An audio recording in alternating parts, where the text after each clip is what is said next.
Assalomu alaykum. Muyne degan shaharchadaman. Bu Vietnamning sharqiy sohili. Phan Thiet degan shaharcha va Muyne degan shaharchani o'rtasida joylashgan plyaj. Plyaj deymizmi nima? Cho'milish joyida. Jamoaviy, ommaviy deyiladimi?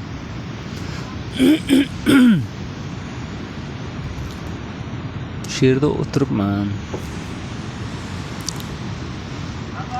O'ylanib, bu yerda Muyne shaharchasi yoki mana shu joylar Ham Tien ham deyiladi.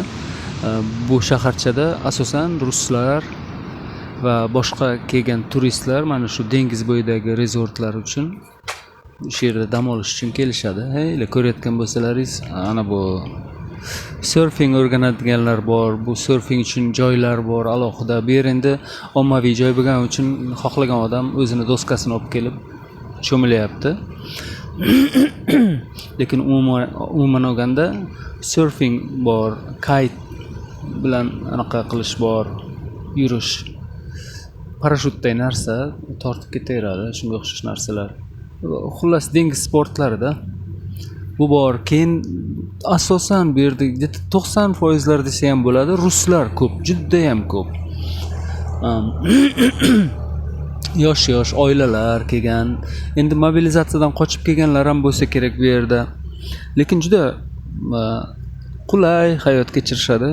O'zi Vietnam haqida gapiradigan bo'lsak, Vietnam juda tinch va nima desam ekan, tolerant joyda. Uncha o'zini odamlariga ham ichki bosim kam. Ko'p narsalarda, ko'p masalalarda ichki bosim kam. Lekin oddiy ba'zi narsalarda ko'rasiz,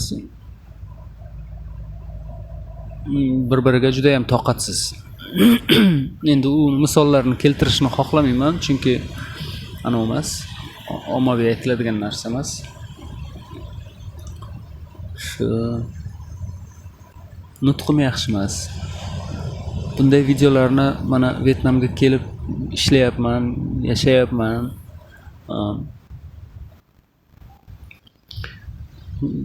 Nima desam, ishlarim hozircha juda ham zo'r emas.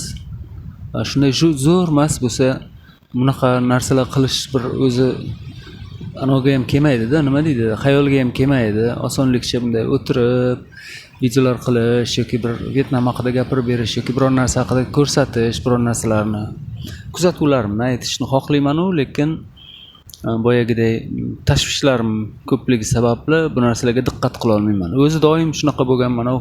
Umrimda bunday dam olish degan narsalarga qiziqmaganman hech qachon. Bir martagina qilganmiz, unda ham bir o'rtog'im tug'ilgan kunim va yangi yil edi. 2020-yilni kirib kelishi. Dalat degan shaharchasiga borib, Vietnam deydi u paytda ham. O'shanda bir dam olganman. Eslay olaman-da. Bemalol, hech narsa rejalamay. Baribir o'shanda ham qiyin bo'lgan, chunki xarajatlarni o'ylaganman. Lekin o'shanda do'stim taklif qilib o'zi qoplab berganda, xullas xarajatimni. Bilmayman, shunaqa bir qitmir odam bo'lsam kerak-da. Dam olishga qiziqmayman va mana bu ruslarni yoki boshqa chet elliklarni mana shunday kelib dam olib, endi bu nima desam ekan, buni men bunday qarasam, falsafiy qarasam, dam olishni tushunishim juda ham qiyin, chunki dam olish o'zi bu dunyoni o'zida jannatni qabul qilishdaymi? Shunday jannatdan nima farqi bor mana shu holatni? Mana odamlar oilasi bilan keladi, dam oladi. Bir xillar даже shu yerda bir 3, 4, 5 yillardan beri, 15 yillardan beri yashayotgan ruslarni bilaman. Bilmadim, qandaydir qiziqcha. Hozircha yozib qo'yapman o'zim uchun. Hech qayerga qo'ymasam kerak bu videoni, faqat esdalikda. Hozir kirib cho'milib chiqdim shu yerga.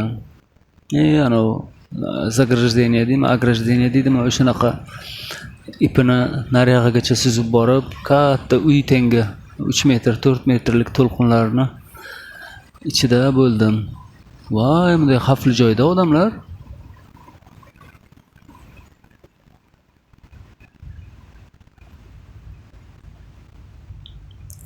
endi uyga ketamanda borib uxlayman.